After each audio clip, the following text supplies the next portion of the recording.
Princeton, everybody loves Princeton. Princeton, everybody loves Princeton.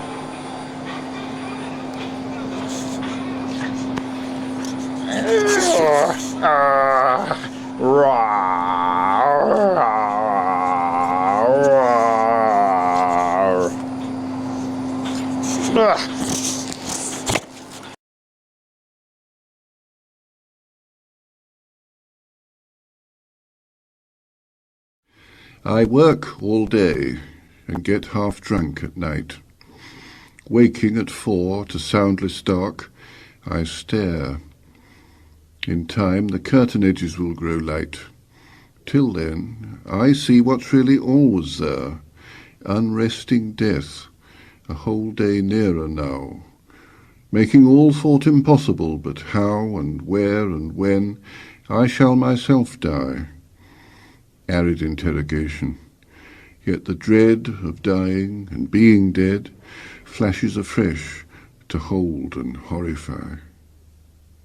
The mind blanks at the glare, not in remorse, the good not done, the love not given, time torn off unused, nor wretchedly because an only life can take so long to climb clear of its wrong beginnings and may never, but at the total emptiness forever, the sure extinction that we travel to and shall be lost in always, not to be here, not to be anywhere, and soon. Nothing more terrible, nothing more true. This is a special way of being afraid. No trick dispels. Religion used to try, that vast moth-eaten musical brigade created to pretend we never die, and specious stuff that says no rational being can fear a thing it will not feel, not seeing that this is what we fear. No sight, no sound, no touch or taste or smell, nothing to think with, nothing to love or link with, the anaesthetic from which none come round.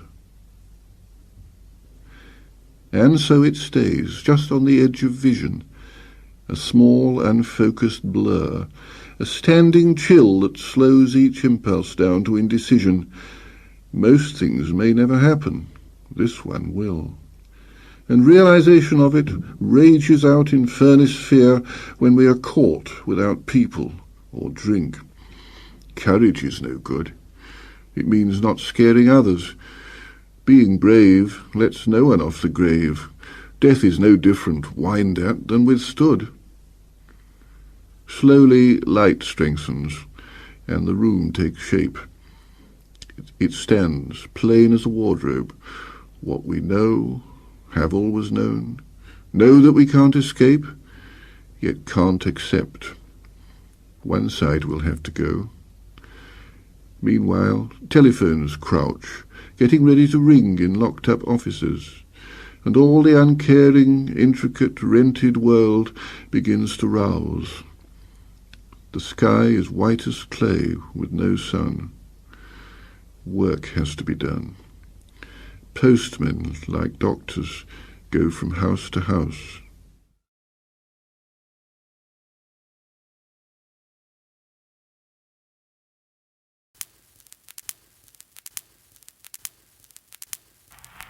A game of chess. The chair she sat in, like a burnished throne, glowed on the marble where the glass held up by standards wrought with fruited vines, from which a golden Cupidon peeped out, another hid his eyes beneath his wing. Doubled the flames of 7-branched candelabra, reflecting light upon the table as the glitter of her jewels rose to meet it, from satin cases poured in rich profusion. In vials of ivory and colored glass, unstoppered lurked her strange synthetic perfumes. Unguent, powdered or liquid, troubled, confused, and drowned the sense in odors. Stirred by the air that freshened from the window, these ascended, enfattening the prolonged candle flame, flung their smoke into the laquiaria, stirring the pattern on the coppered ceiling. Huge seawood fed with copper, burned green and orange, framed by the colored stone, in which sad light a carved dolphin swam. Above the antique mantel was displayed, as though a window gave upon the sylvan scene, the change of Philomel by the barbarous king so rudely forced. Yet there the nightingale filled all the desert with inviolable voice, and still she cried, and still the world pursues, jug, jug, to dirty ears. And other withered stumps of time were told upon the walls, staring forms leaned out, leaning, hushing the room enclosed. Footsteps shuffled on the stair. Under the firelight, under the brush, her hair spread out in fairy points, glowed into words, then would be savagely still. My nerves are bad tonight. Yes, bad. Stay with me. Speak to me.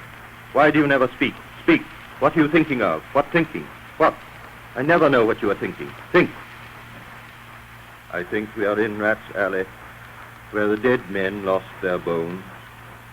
What is that noise? The wind under the door. What is that noise now? What is the wind doing? Nothing again, nothing. Do you know nothing? Do you see nothing? Do you remember nothing? I remember. Those are pearls that were his eyes. Are you alive or not? Is there nothing in your head? But oh, that Shakespearean rag. It's so elegant, so intelligent. What shall I do now? What shall I do? I shall rush out as I am and walk the street with my hair down. So, what shall we do tomorrow? What shall we ever do? The hot water at 10. And if it rains, a closed car at 4. And we shall play a game of chess, pressing lidless eyes and waiting for a knock upon the door. When Lil's husband got demobbed, I didn't mince my words. I said to her myself, hurry up, please, it's time. Now Albert's coming back. Make yourself a bit smart. He'll want to know what you done with that money he gave you to get yourself some teeth. He did. I was there. You have 'em all out, Lil, and get a nice set. He said, I swear I can't bear to look at you. No more can't I said. Think of poor Albert. He's been in the army 4 years. He wants a good time. And if you don't give it him, there's others will, I said. Oh, is there, she said. Something of that, I said. Then I'll know who to thank, she said, and give me a straight look. Hurry up, please. It's time. If you don't like it, you can get on with it, I said. Others can pick and choose if you can't. If Albert makes off, it won't be for lack of telling. You ought to be ashamed, I said, to look so antique. And her only 31. I can't help it, she said, pulling a long face. It's them pills I took to bring it off, she said. He's had 5 already and nearly died of young George. The chemist said it would be all right, but I've never been the same. You are a proper fool, I said. Well, if Albert won't leave you alone, there it is, I said. What you get married for if you don't want children? Hurry up, please, it's time. Well, that Sunday Albert was home. They had hot gammon. And they asked me in dinner to get the beauty of it hot. Hurry up, please, it's time. Hurry up, please, it's time. Good night, Bill. Good night, Lou. Good night, May. Good night. Doctor. Good night. Good night. Good night, lady. Good night, sweet lady. Good night. Good night. Snow. He's beautiful. What, with a short buff? I'm going to put him on YouTube. Huh? I'm going to put him on Some YouTube. people are managing to Oh, make the most of the winter no. weather before what forecasters say could be the worst storm in decades. Alan Fawkes, BBC News. He's a good boy. The Health Secretary has said the police should look at the evidence from the public inquiry into the deaths of hundreds of people in the mid-Staffordshire NHS scandal.